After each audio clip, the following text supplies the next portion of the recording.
But, you know, we've spent so much time talking about the winds. Rachel, we cannot forget about this flooding. I have to get out of the way. Take a look at this. We're on Jack Morgan Road in Austin, Indiana. Believe it or not, the road still goes north, but not today. Okay, Reed, let's get to your news headlines. Metro Police need your help this morning solving a shooting investigation that sent a 5-year-old girl and another man to the hospital. To more local news now, a $100,000 cash bond has been set for the suspect police say fatally stabbed a man outside a Louisville restaurant.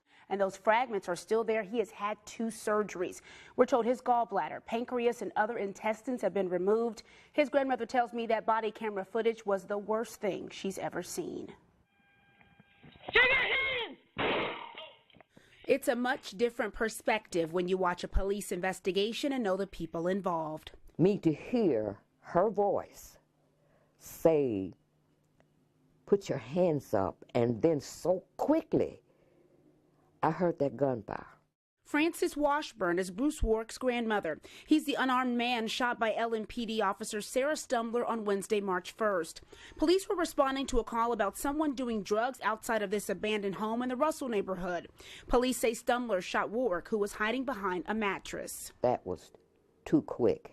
Washburn says the 38-year-old has battled on and off with a drug addiction, but was far from violent. He was trying his best to deal with it, and he'd go into rehab, and he would be, when he finished, he would be 2-3 years clean. She says she harbors no ill will towards Officer Stumbler, but says this is a case of excessive force, and she must be disciplined. Just be held accountable, and not, I don't want to sweep under the rug. Either take her weapon away, give her a desk job. I don't want to see the woman lose her livelihood. I'm not looking for that. Here are pictures given to us by the Warwick family, which may be tough to look at. It shows Bruce, or as Washburn calls him, BB. He is still heavily sedated and unable to talk after 2 surgeries. Washburn says without notice, Jefferson County Drug Court Judge Stephanie Pierce Burke visited the ICU to check on a man she's watched change his life around. With every day, he gets better. It's a plus. LMPD has placed Officer Stumbler on administrative leave, and its public integrity unit is now investigating the shooting. New here at 6, it sounds like a scene from a movie. 18-year-old Josh Evans shot and killed on Valentine's Day on Longfield Avenue in South Louisville.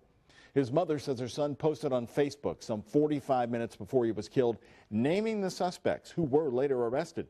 In this WHAS 11 News exclusive, our Tabnie Dozier talks with Evans' mother as she's planning the funeral she thought she'd never see.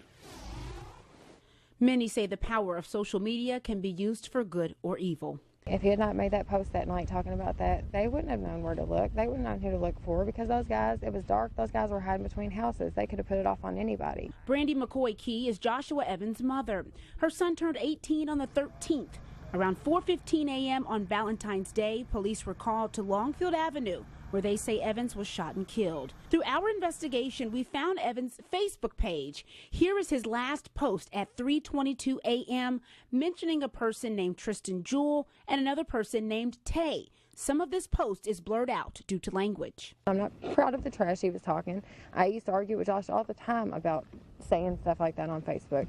But this is one time I can honestly say I'm very proud of him for posting that, because otherwise they wouldn't be in custody right now. She says her son was across the street from his home celebrating his birthday when he walked outside. And just as his dad's walking up to the sidewalk, Josh walks up and blood's coming out of his mouth, and he says, "Dad, I think they got me," and fell to the ground. Later that afternoon, Tristan Jewell and Devontae Anderson were arrested and charged with Evans' murder. Or they were going to try to kill him regardless. She says the suspects are no strangers to feuds with her son. Tristan came into my son's house about a year ago and woke him up with a gun to his head. McCoy Key reminisces with me about the sweet memories of her oldest son, and says when he moved to Louisville's South Side, the street life and its dangers were uncomfortably close by. Although I don't approve of the fact that my son carried a gun, there was many times that I thanked God that he did, because he would have been dead a lot sooner. A life lost before dreams and hopes could be achieved. Evans' mother says she is staying strong for her 2 young daughters and thankful that her son took to social media for one final post. Tabnie Dozier, WHAS 11 News. So you mentioned Senator Paul, and you know he's been very outspoken against the plan. Do you think there is a message by this administration coming to his home state? Well, I think what they're trying to do is, again, piggyback on the deceptive statements of Governor Bevin. Let's get back to that breaking news. More firefighters are being called in to take on the blaze that's burning at a brand new complex in New Albany. This is an update to that breaking news story we have been following all morning. And we're told this happened just after 5 at an apartment building on East 4th and Spring Street. Dispatch tells us no one was inside the apartment and no injuries have been reported. Right now, you're looking at video sent to us by a WHAS 11 viewer. That's John Fogle Jr. Officials say the fire is burning inside a brand new building on that corner. This could affect your morning drive.